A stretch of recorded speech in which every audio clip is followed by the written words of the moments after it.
تعریف ہو اس اللہ رب العالمین کے لیے جو سارے جہاں کا پالنہار ہے،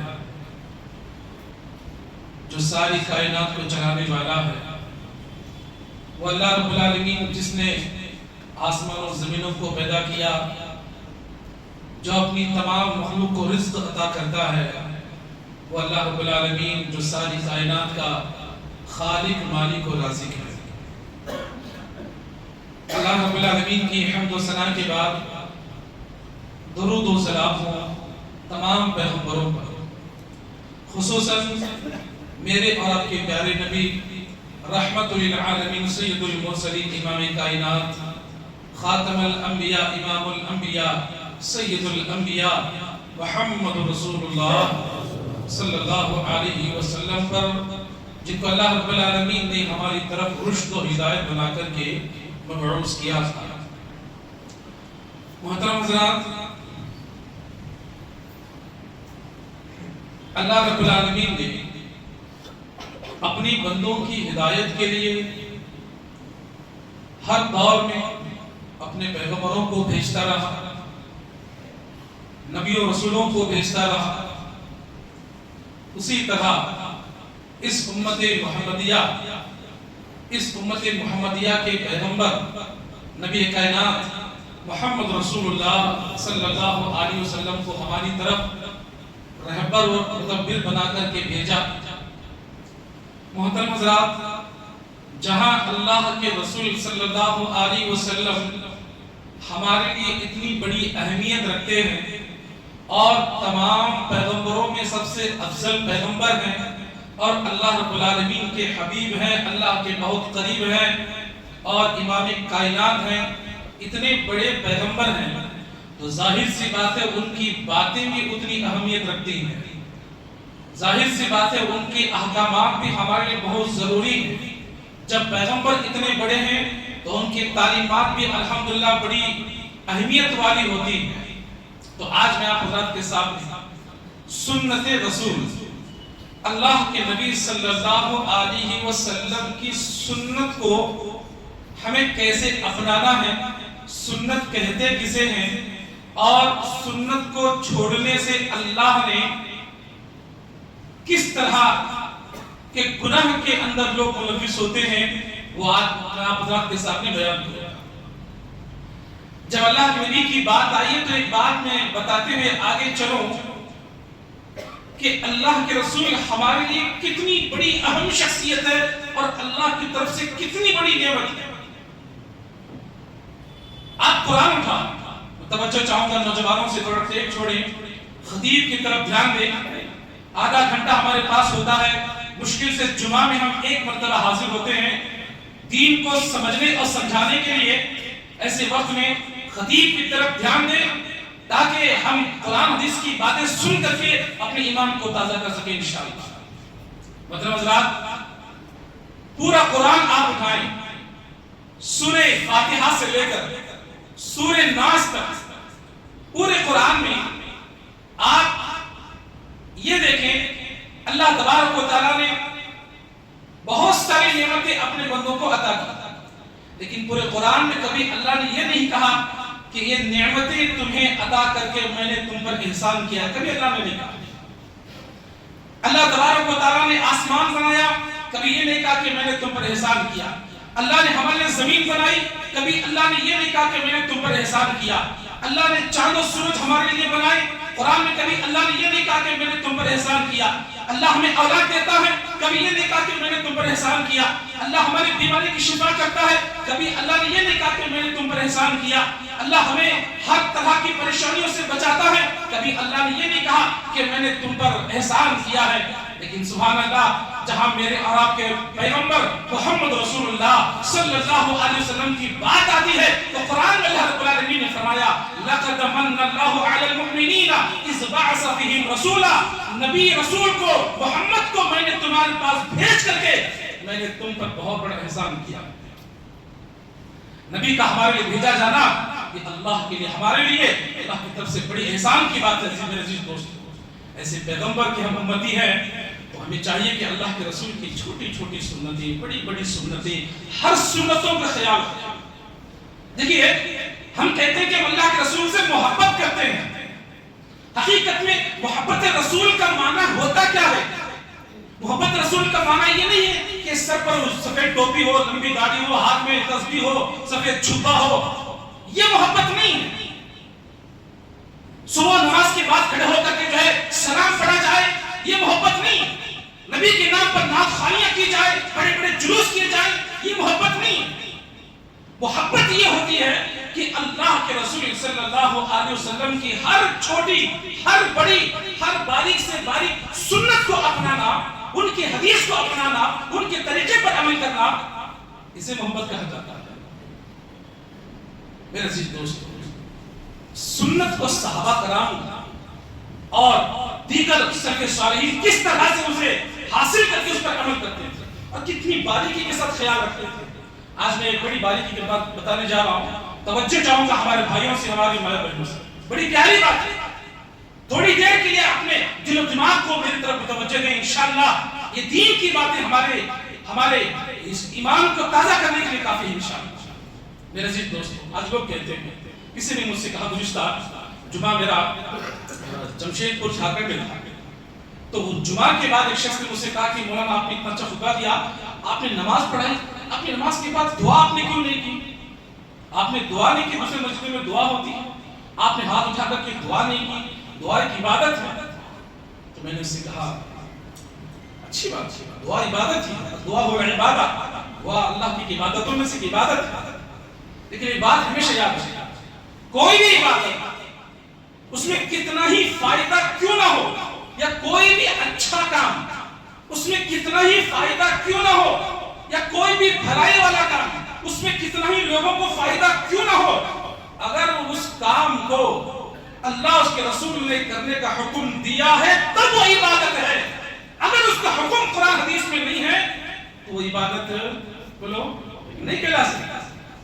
ایک بات بتاؤ، اللہ کے رسول صلی اللہ علیہ وسلم نے، دیکھیے آج ہم چھوٹی چھوٹی سنتوں کو چھوڑ دیتے ہیں، تو بتانے جا رہا ہوں کہ قرآن کی جو آیت میں نے خطبہ مسلمہ کے بعد پڑھی سورہ حجرات کی، یا ایھا الذین آمنوا لا تقدموا بین یدی اللہ ورسولہ، یہ آیت میں نے اسے پڑھ کر کے سنائی، میں نے بتایا دیکھو یہ جو آیت نازل ہوئی نا، اس کی پس منظر ایک چھوٹا سا واقعہ۔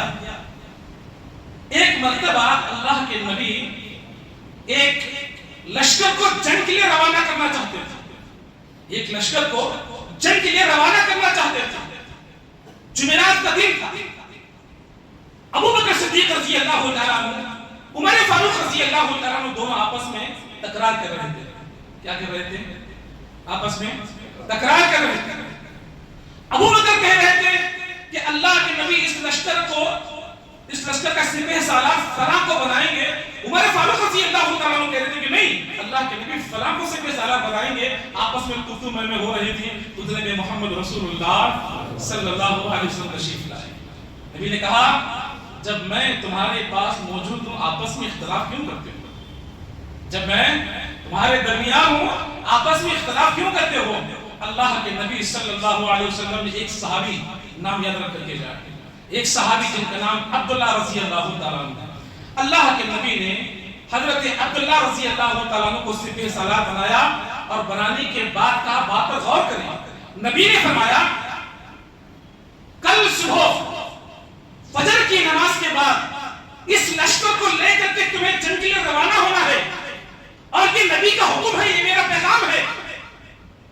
صبح لشکر انتظار کرتا، ان کے سپہ سالار نہیں آئے، نبی کا حکم تھا کہ جنگ کے لیے جانا تھا، تو انہوں نے اپنے کسی ایک کو سپہ سالار بنا کر کے وہ قافلہ وہاں سے آگے نکل گیا۔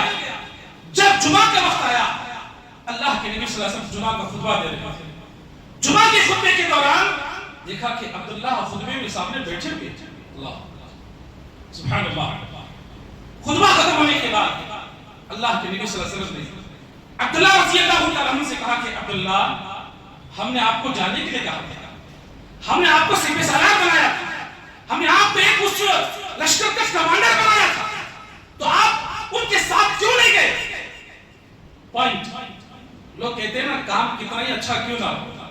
اب عبداللہ رضی اللہ تعالیٰ عنہ کہتے ہیں کہ اللہ کے رسول صلی اللہ علیہ وسلم آپ مجھے جنگ کے لیے بھیج رہے تھے، میرے دل میں خیال آیا، کیا کہا انہوں نے؟ میرے میرے دل میں خیال آیا جنگ سے میری واپسی ہوگی کہ نہیں ہوگی، اس لیے ایک مرتبہ آخری خطبہ میں آپ کا سنوں گا، ایک مرتبہ میں آپ سے مصافحہ کر لوں، آپ کی زیارت کر لوں، آپ کو ایک مرتبہ میں اپنے گلے سے لگا دوں۔ نبی کا خطبہ سننا کوئی غلط بات ہے؟ نبی کی زیارت کرنا کوئی غلط بات ہے؟ نبی کو گلے سے لگانا کوئی غلط بات ہے؟ کوئی غلط بات نہیں ہے۔ کہ اللہ کے نبی نے کیا کہا کہ عبداللہ یہ تمہاری اپنی رائے تھی، یہ تمہاری اپنی سوچ تھی، لیکن تمہاری سوچ سے پہلے میرا حکم تھا کہ تمہیں جانا چاہیے تھا، اور جب تم اس قافلے کو چھوڑ دیے، وہ قافلہ جو چلا گیا، اللہ نے جو ثواب اس قافلے کو دیا ہے عبداللہ وہ ثواب سے تم محروم ہو گئے۔ میرے بتانے کا مقصد یہ ہے کام کتنا ہی اچھا کیوں نہ ہو، اگر اس کام پر اللہ اس کے رسول کی مہر نہ لگی ہو، وہ نہ عبادت ہو سکتا ہے نہ وہ سنت ہو سکتا ہے۔ اس لیے میرا عزیز دوستو چھوٹے چھوٹے سنتیں اگر کرنا ہے، حدیثوں کو جانو، علماء سے تعلق رکھو، علماء سے جانکاری حاصل کرنے کی کوشش کرو۔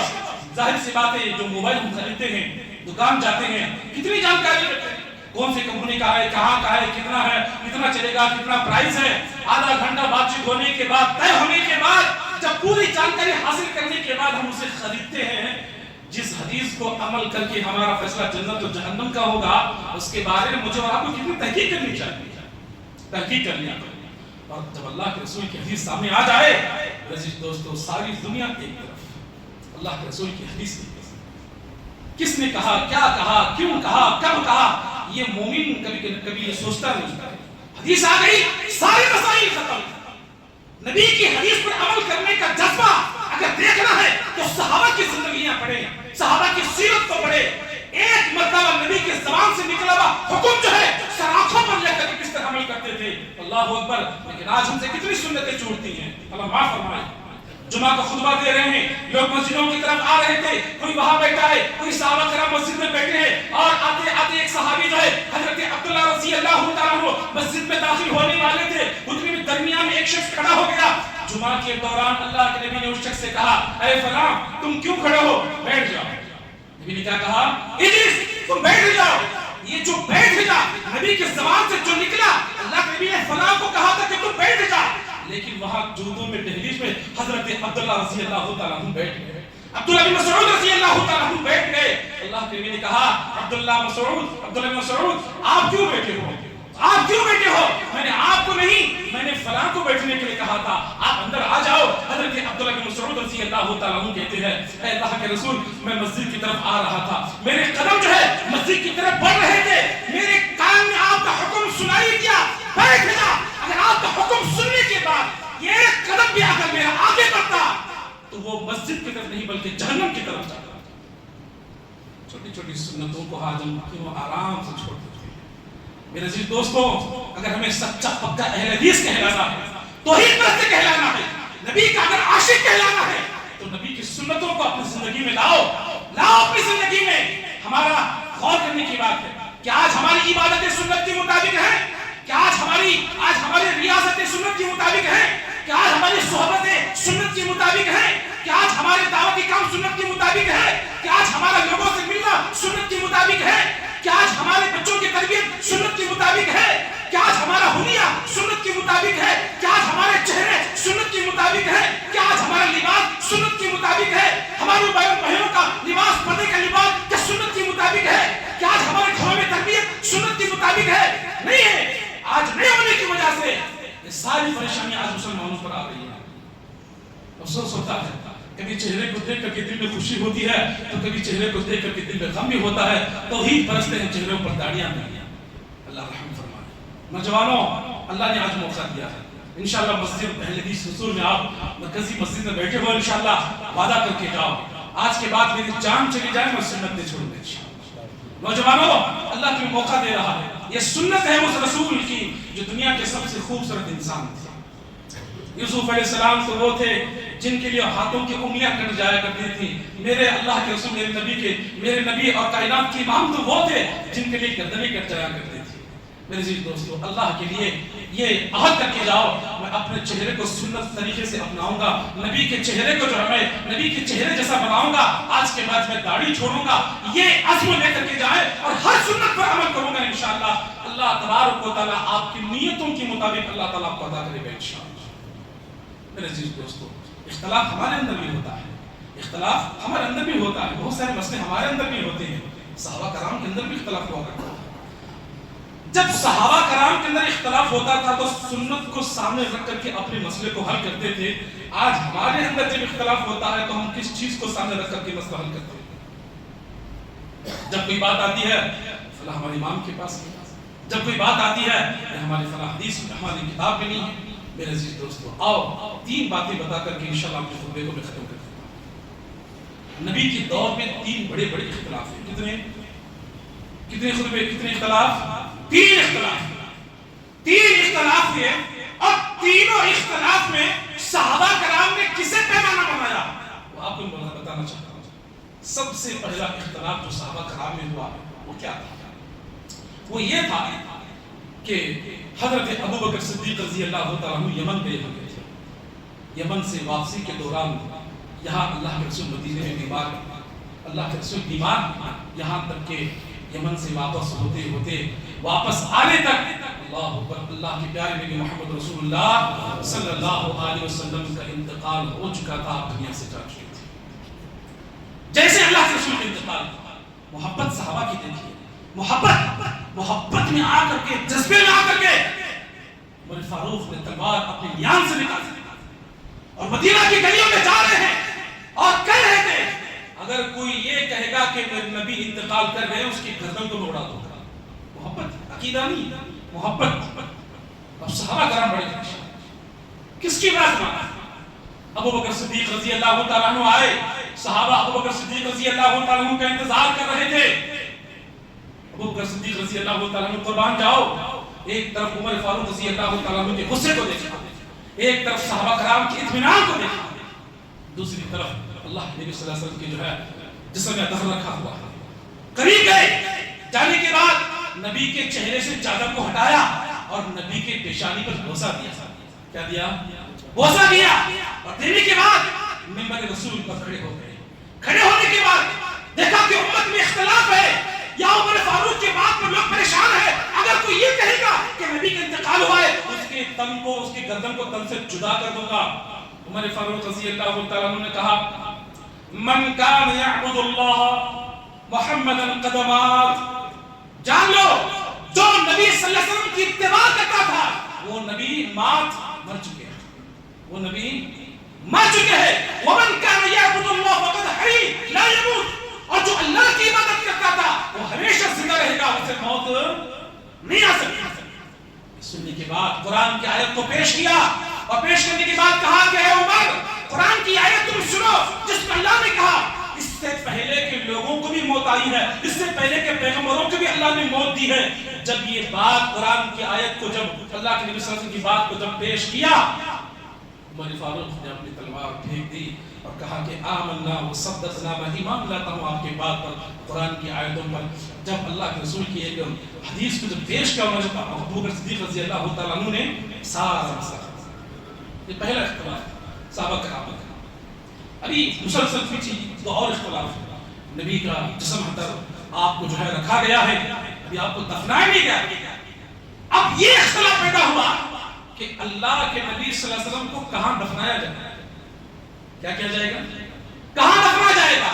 اس اختلاف کے اندر بھی اللہ اکبر صحابہ کرام کے اندر بہت سارے آپس میں دو ہونے لگی اور بہت سارے بحث مباحثہ ہونے لگا. کسی نے کہا اللہ کے رسول کو ان کے آبائی وطن مکہ میں دفن کر دیا جائے, کسی نے کہا کہ نہیں آپ کو جو ہے مدینہ ہی میں دفن کیا جائے, کسی نے کہا کہ فلسطین میں بڑے بڑے پیغمبروں کی قبریں ہیں آپ کو وہاں دفن کیا جائے. لیکن قربان جاؤ صدیق اکبر رضی اللہ تعالیٰ عنہ پر, امت میں جب جب بھی اختلاف آیا ایک پہاڑ کی طرح کھڑے ہو گئے اور اس اختلاف کو جو ہے نبی کی سنت کو سامنے رکھ کر کے جو ہے اس مسئلے کو حل کیا. لوگ جب دیکھا کہ لوگ آپس میں اختلاف کر رہے تھے, لوگ آپس میں تکرار کر رہے تھے, سامنے آئے, کہا کہ لوگوں اختلاف کیوں کرتے ہو, اختلاف کیوں کرتے ہو, میں تمہیں اللہ کے رسول کی حدیث سناتا ہوں, میں تمہیں نبی کی حدیث سناتا ہوں, مجھے نبی نے کہا تھا کہ جو پیغمبر جس جگہ انتقال ہوتا ہے اس کو وہی دفنایا جاتا ہے، جس جگہ انتقال ہوتا ہے اس جگہ اسے وہی دفنایا جاتا ہے۔ تو اما عائشہ صدیقہ رضی اللہ تعالی عنہا کے حجرے میں، کمرے میں، جو آج جسے آج ہم مدینہ جانے کے بعد گنبد خضرا کہتے ہیں، وہ حضرت عائشہ صدیقہ رضی اللہ تعالی عنہ کا حجرہ کمرہ تھا، اسی جگہ پر اللہ کے نبی صلی اللہ علیہ وسلم کو دفن کر دیا گیا۔ آپ کی قبر مبارک آج بھی وہیں پر موجود ہے۔ حدیث سامنے آ گئی، لوگوں نے سارا اختلاف کر دیا۔ تیسرا بڑا اختلاف فوراً اس کے وہ اختلاف یہ تھا، اب اللہ کے نبی دنیا میں تھے تو سب کے رہبر تھے، سب کے جو ہے ساتھ، سب کو ساتھ میں لے کر چلنے والے ہیں۔ اب اللہ کے نبی کے بعد سب سے پہلے امت محمدیہ کا، مسلمانوں کا خلیفہ کون ہوگا، لیڈر کون ہوگا، یہ اختلاف ہوا۔ امت نے بہت بڑا گہرا اختلاف کیا کہ اب تو اللہ کے رسول ہمارے درمیان نہیں رہے، اب کون بڑا سپہ سالار بنے گا، کون جو ہے ہمارا خلیفہ بنے گا، خلیفۃ المسلمین کس کے ہاتھ میں جو ہے لوگ جھنڈا تھمائیں گے، یہ اختلاف ہوتا ہے۔ اب یہاں صحابہ کرام کی جو ہے دو جماعتیں الگ الگ بیٹھ گئی۔ شیطان نے وہاں کے شیطان نے ایسی ایسی باتیں ذہن میں ڈالی، مہاجرین نے کہا کہ کچھ مہاجرین اپنا خلیفہ بنا لے اور انصار صحابہ اپنا خلیفہ بنا لے۔ جب اختلاف چل رہا تھا، دیکھو میرے عزیز دوست، اللہ کے نبی نے اپنے زندہ ہوتے ہوئے کبھی کبھی جو ہے ڈائریکٹ زبانی تو اللہ کے رسول نے نہیں کہا تھا کہ میرے بعد خلیفہ فلاں ہو گئے، لیکن کچھ اشارے اللہ کے رسول نے ایسے دے دیے تھے کہ میرے بعد اگر کوئی خلیفہ ہوں گے تو وہ کوئی اور نہیں، وہ ابو بکر صدیق رضی اللہ تعالیٰ۔ یہ کافر بھی جانتے ہیں، اس دور کے کافر بھی جانتے تھے کہ نبی کے بعد اگر کوئی کا خلیفہ ہوگا تو وہ ابو بکر صدیق ہوں گے۔ کیسے کافر کیسے جانتے تھے، ان کو کیسا اس پر اطمینان تھا؟ میں آپ کو بتاؤں، جنگ احد مسلمان شکست کھائے کہ جیت گئے تھے، مسلمانوں کو ہار ہوئی، مسلمان اس میں شکست کھائے تھے۔ جب غور کرنے کی باتیں، بڑی باریک سی باتیں سمجھنے، اگر غور کریں گے تو بات سمجھ میں آئے گی۔ ابو بکر صدیق رضی اللہ تعالیٰ، عمر فاروق رضی اللہ تعالیٰ اور محمد رسول اللہ صلی اللہ علیہ وسلم جنگ احد کے موقع پر مسلمانوں کو جب شکست ہوئی، لوگ ادھر بالکل سارے بکھر گئے، افراتفری ہو گئی، تو ایک بڑا سا پتھر تھا، چٹان تھی، اس کے بالکل پیچھے جانے پناہ لیتے ہوئے دو صحابی اور اللہ کے رسول وہاں پر پناہ لیتے ہیں۔ مشرکین اور کافر جو ہے اللہ کے رسول عمر فاروق حضرت ابو بکر صدیق کو ڈھونڈ رہے ہیں، تینوں جو ہے ایک غار میں، یعنی ایک پہاڑ، ایک پتھر کے پیچھے اپنے پناہ لینے بیٹھے ہوئے۔ اب ابو سفیان ابھی ایمان نہیں لائے تھے، ابو سفیان رضی اللہ تعالیٰ ابھی ایمان نہیں لائے تھے، بعد میں ایمان لائے۔ پہاڑ پر کھڑے ہو گئے، پہاڑ پر کھڑے ہو کر کے دیکھا کہ مسلمانوں پر شکست ہے، لاشیں پڑی ہوئی ہیں، کچھ لوگ بھاگ گئے ہیں۔ تو ابو سفیان نے ایک آواز لگائی، مشرک کافر کیا آواز لگائی؟ افیکم محمدا، اے لوگوں جہاں میری آواز سن رہے ہو، کیا تمہارے درمیان محمد موجود ہے؟ کس نے کہا؟ ابو سفیان نے کہا۔ عمر فاروق برداشت نہیں کر رہے تھے، کہا کہ نبی آپ مجھے حکم دے، میں اس کا جواب دیتا ہوں۔ نبی نے کہا کہ عمر تھوڑی دیر رک جاؤ، آس پاس دشمن ہے۔ پہلے نبی کا نام لیا، دوسری بار کہا افیکم ابو بکر صدیق، کیا تمہارے اندر صدیق موجود ہے؟ اس کا نام لیا دوسری مرتبہ، ابو بکر صدیق کا نام لیا۔ وہاں بھی عمر کھڑے ہو کر کے جواب دینا چاہ رہے تھے۔ نبی نے کہا کہ عمر تھوڑی دیر اطمینان۔ تیسری مرتبہ نام لیا، افیکم عمر بن خطاب، کیا تمہارے درمیان عمر بن خطاب موجود ہے؟ جب نبی کا نام لیا، عمر حضرت ابو صدیق کا نام لیا، عمر رضی اللہ تعالیٰ عنہ کا نام لیا، جب جواب نہیں آیا تو ابو سفیان رضی اللہ تعالیٰ جو کفر کی حالت میں تھے، ایک کفریہ الفاظ اپنے زبان سے نکال دیا۔ کیا کہا؟ دیکھا کہ کوئی محمد دکھائی نہیں دے رہے، نہ عمر ہے نہ صدیق ہے، تو کہا لنا عزا ولا عزاکم، اے مسلمانوں سنو، ہمارے لیے عزا ہمارا خدا ہے، تمہارے لیے کوئی عزا نہیں ہے۔ اللہ اکبر۔ اب تک اللہ کے نبی عمر کو روک رہے تھے، جب اللہ کی بات آئی تو نبی نے کہا کہ عمر کھڑے ہو جاؤ، اب تم سفیان کا جواب دو۔ عمر رضی اللہ تعالیٰ عنہ کھڑے ہوئے اور کہا لنا مولا ولا مولاکم، ہمارے لیے اللہ تعالیٰ ہمارا رب ہے، تمہارے لیے اللہ کے سوا کون ہو سکتا ہے؟ میں یہ بتانا چاہتا ہوں کافر بھی جانتا تھا کہ نبی کے بعد اگر کوئی خلیفہ بنیں گے تو ابو بکر صدیق ہوں گے۔